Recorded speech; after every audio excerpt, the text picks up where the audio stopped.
Good evening, everyone. I'm going to start covering Chapter 5 on sleep, dreaming, and consciousness. This is a very important chapter and what most students consider probably one of the most personally relevant chapters.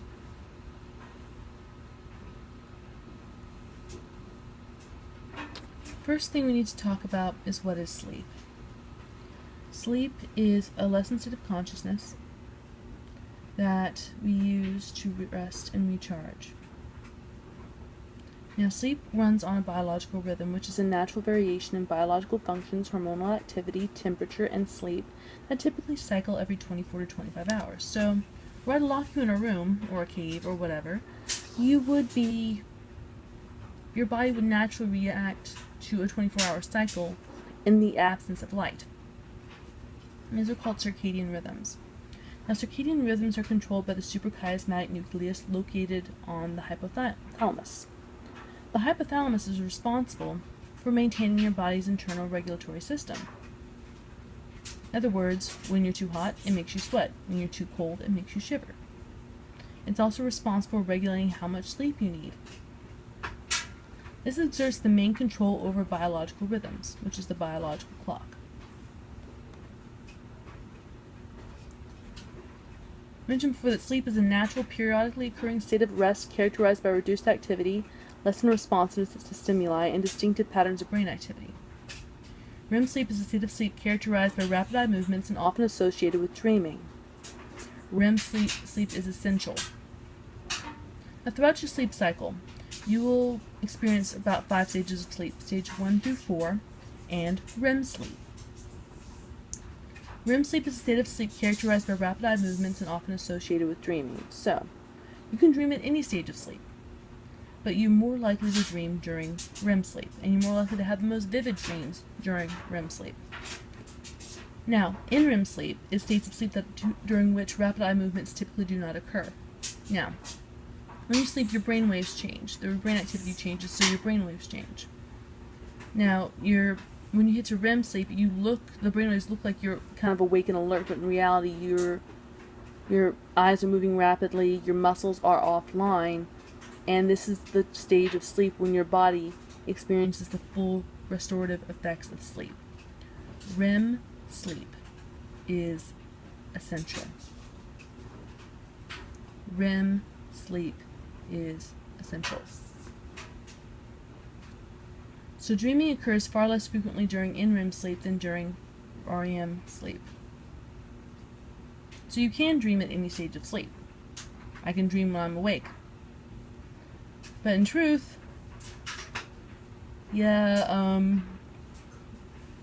more likely to dream during REM. Now, to measure stages of sleep, we have the EEG, which is the electroencephalogram, measures brain waves, which is your brain activity. EOG is electrooculogram, measures movements of the eye. EMG is electromyograph, measures electrical activity in the muscles. Now, when you hit REM sleep, there's no activity in your muscles except for the muscles controlling your eye.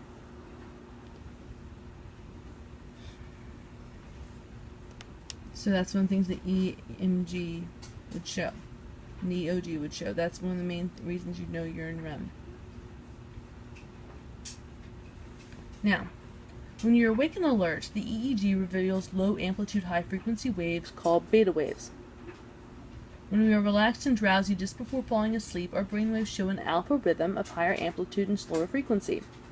So, once you get to sleep, your breathing and your heart rate slow down, your body temperature drops, and your muscles relax. Stage 1 sleep is light sleep that occurs just after dozing off, characterized by brain waves called theta waves. So they tend to have slightly higher amplitude than normal waking brainwaves. Stage 2 sleep typically follows Stage 1 sleep, characterized by brief bursts of brain activity called sleep spindles, as well as K-complex responses to stimuli such as noises. Stage 3 sleep typically follows Stage 2 sleep, characterized by EEG tracing 20 to 50%, of which consists of delta waves, virtually no eye movements during Stage 3 sleep. Stage 4 sleep is the deepest level of sleep, characterized by an EEG tracing extending 50% delta waves and virtually no eye movements. So, You want to know how REM sleep cycles work? Or any sleep cycle works? It goes like this. Stage 1, 2, 3, 4, 3, 2. Then you, instead of hitting stage 1, you go back into REM. You go into REM sleep. It takes about 90 minutes to get to the first cycle of REM. It takes 40 minutes to get to stage 4. It takes 90 minutes to get to REM. So at stage 1, you go fall asleep, goes off stage 1, 2, 3, 4, 3, 2, then REM. I'm not going to do the REM rap I used in class, but let's just put it this way. It sounds corny on video. Okay. Sleep Mythbusters, true or false? You can cheat on the amount of sleep you get. Well, in a way you can.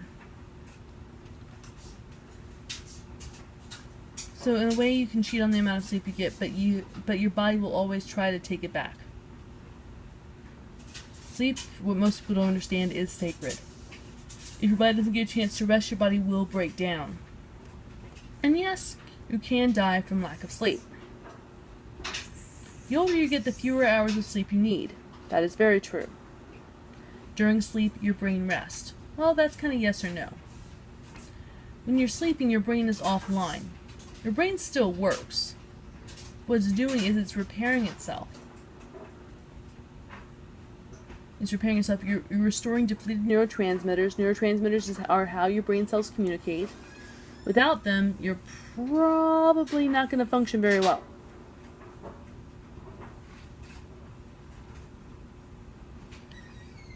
Let me see. And let me see what else it does. It heals cells, especially when you get to REM sleep. And it helps you basically focus more during the day. It helps aid in your long-term memory. Now, it's okay to listen to soothing music on your iPhone before going to sleep. I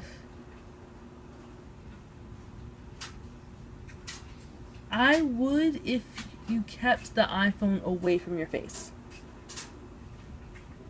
And the truth is, it can mess with your sleep wave patterns, especially if you stare at a screen right before you go to bed.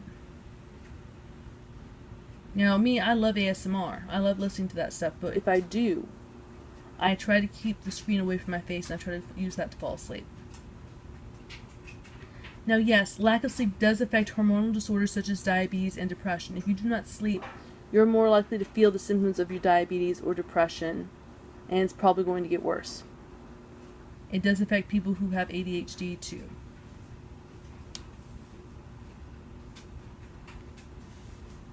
Okay, the sleep cycle.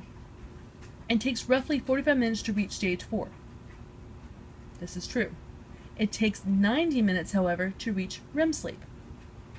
There's one of the reasons that you get like 20-minute naps versus an hour and a half. If you have to sleep, you have to get through one REM cycle before, like you stay all night studying, whatever, I would recommend budgeting 2 hours for that. So, you remain in stage 4 for about 30 to 40 minutes, then gradually return through stages 3, 2, and 1 again. The first REM cycle occurs after we re-enter stage 1 about 90 minutes after falling asleep. I said 90 minutes is a sweet spot, y'all. During the night, we move through successive cycles between phases of REM and REM sleep. REM episodes become longer throughout the night.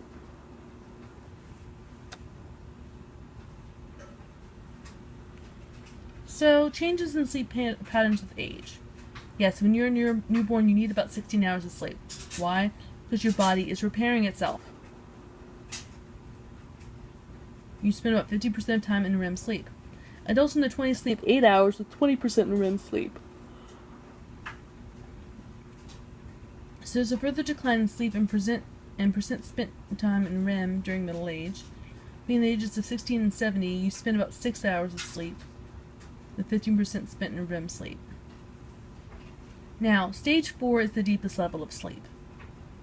It's hardest to wake up from, and also really, it's basically the deepest level. It's not REM. Stage 4 and REM sleep are two very different things. It's actually relatively easy to wake someone up from a dream. during REM sleep. But stage 4 may disappear altogether by our 60s. That's why it's easy to wake some people up. So we sleep for different reasons. We sleep to conserve energy, we sleep to avoid predation, we sleep to restore ourselves, our cells, and our neurotransmitters, and we sleep for our memory consolidation, which is basically the formation of long-term memories. So, you need sleep for those 4 things. It is essential. You can die from lack of sleep. Now I'm talking about 20-minute naps now. I'm talking about what we actually need to do to survive. We need to get to REM sleep to survive. If you want to get healthy amounts of sleep, you need 4 or 5 REM cycles a night. So in REM deprivation studies, William Dement studied these questions. In 1960, he used both an EEG and EOG to register the beginning of REM sleep. So for 7 nights in a row, he would allow subjects to sleep but awaken them when they began to enter REM sleep. Oh yeah. REM-deprived subjects became increasingly irritable, anxious, hostile, and aggressive. So what happens is we let them sleep, and once they hit REM, wake them up. I would imagine I wouldn't be that much of a happy camper as well. So they experienced REM immediately as the study progressed. That's what happens, y'all. If your body forces you to wake up frequently throughout the night, or frequently and not go back to sleep, your body will train yourself to get into REM faster. Your body will train itself to get into REM faster. Let's talk about Freud, you guys. This is probably the more complicated part of the lecture.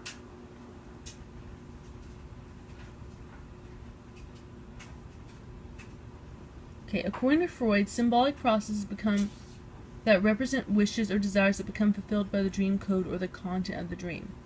Now, we all know that Freud believed that the unconscious processes in our mind are in our unconscious mind. These are things that we're not aware of.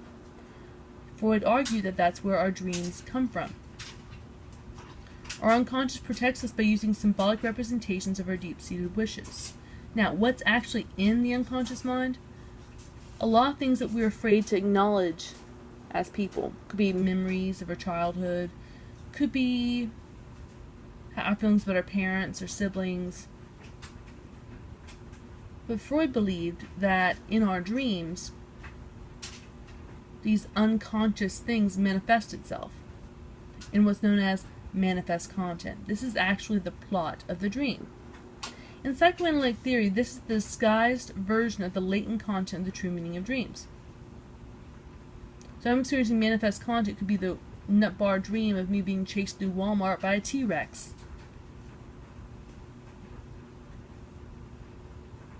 Latent content is the hidden or true meaning of dreams. So it could be me being chased by my insecurity, my self-doubt. Me being afraid of something. Afraid of failure. That's what the T-Rex could have represented for me. So basically, the manifest content of the dream is what actually happens. And the latent content of the dream is basically the actual meaning of what happens. So dreams are supposed to symbolically mean something. Let's talk about sleep disorders, you guys. It's a class of disorders that interfere with sleep, including insomnia, sleep apnea, sleep terrors, nightmares, and sleepwalking. This chapter doesn't talk about sleep paralysis, and I don't know if there's a lot of literature on sleep paralysis, but I do know this. The Kushma does not exist. It is the thing that manifests itself in our mind when we experience REM sleep paralysis.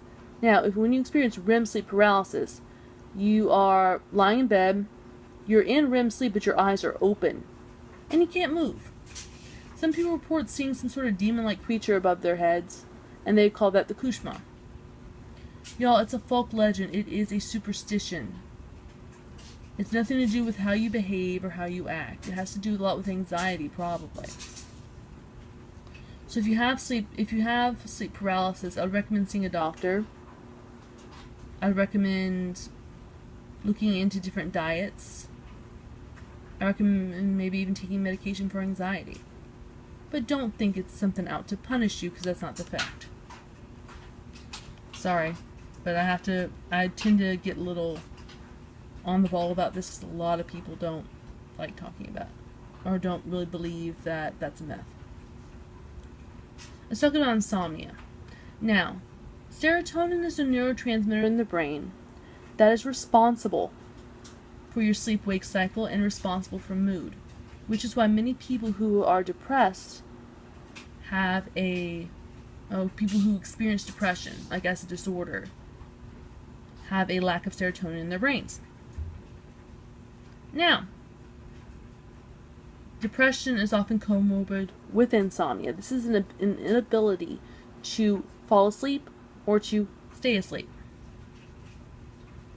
So you fall asleep or stay asleep. 15% of adults suffer from chronic insomnia, 35% with occasional insomnia, temporary or situational. It can happen when we are in a situation where we are having trouble sleeping due to our anxiety. Now, sleep apnea is a sleep disorder characterized by irregular breathing during sleep. A person is unlikely unaware of this condition. Sleep apnea can either form from a defect in the breathing centers of the brain or a thick palate. Sleep apnea is often common with people with obesity, who are obese. So this requires a sleep study to confirm diagnosis. There could be a whole bunch of reasons why people wake up in the middle of the night. Oftentimes you need to watch the EEG and EOG to figure that out. So the eye movements and the muscles.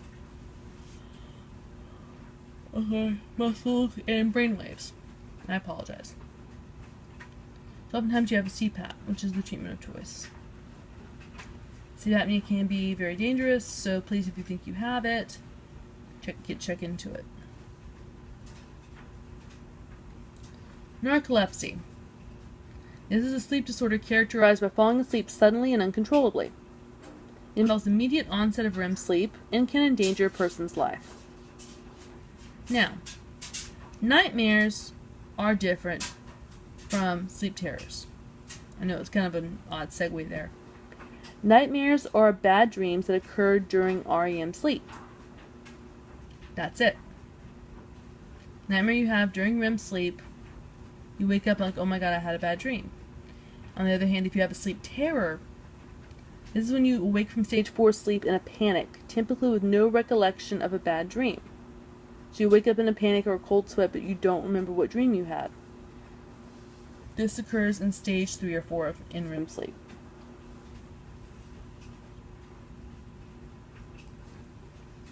There's sleepwalking, very common in children aged 6 to 12. More common in children aged 6 to 12. It's characterized by walking in one's sleep during stage 3 or 4 of NREM sleep. Now, why not REM sleep? Because in REM sleep, your muscles can't move. That's gospel. In REM sleep, your muscles can't move. So approximately 20% suffer from sleepwalking, with the majority of episodes occurring between 6 to 12 years of age. Yeah, if you think you have a child who sleepwalks, lock the front door. Or lock the door, do whatever you have to do, because that can get kind of ugly. I don't think it necessarily will, but it's just a precaution. Sleepwalking can be dangerous. Sleep talking is not. It's the projection of speech and speech sounds associated with sleep without subjective awareness. I've had conversations with people when they were sleeping, sleep talking. They don't remember it when they wake up, and I promise you, they will not remember it when they wake up. So in other words, it's not fatal, it's not a sign of any underlying condition, it's just a habit people have in their sleep. Probably not a symptom of anything underlying.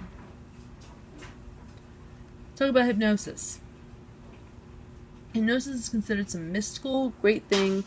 In reality, it can be useful. It could be entertaining. But it's not necessarily something to be feared. Now, does hypnosis always work? No. Does hypnosis necessarily cause you to kill someone? No. Hypnosis can be used for a lot of things. Now, it does exist. Instead of altered consciousness characterized by deep relaxation, detachment, as well as heightened suggestibility to the hypnotist's directives. This is really cool. So, it can be used to improve athletic performance. It can be used to relieve physical ailments or chronic pain. Used for pain relief, and can be used for memory enhancement. It cannot never make you do something that you are incapable of doing. It can't make you do something that you physically cannot do. It can't make you be super flexible. You can't be hypnotized to be flexible. Hypnotism can be used to help get over kind of mental blocks. People use hypnosis to quit smoking. Sometimes people use hypnosis to quit eating. Hypnosis is not a lack of responsibility in court. During hypnosis, you are alert and capable of making your own decisions, especially in a court of law. It does not work on everyone. You have to be hypnotically suggestible in order for that to work. That's an actual behavioral trait. And it cannot push you to perform past your own physical limitations. It can help you, can't save you, can't make you do something that you can't do normally. So hypnosis normally works by post-hypnotic suggestion. It's instruction to the hypnotized person that motivates the person to conform an action or actions after returning to the normal state of consciousness. Then there's dissociation theory. This is Hilgard's theory in which our behaviors become separated or dissociated from our awareness. So Hilgard believes that that's how this works, is our behaviors become separated from our awareness. We're still behaving, but we're not being aware of it on a conscious level. And then we talked about hypnotic suggestibility, which is the predisposition to attend to a hypnotist's suggestions. Okay, so we're talking about consciousness and how during hypnosis our mind is separated, our behaviors are separated from our awareness. We have to talk about what consciousness means first. Consciousness is what we're aware of, the simple awareness of being alive. Simple knowledge that we are on this earth. If I lose consciousness, that means I'm not aware of what's going on around me, by definition.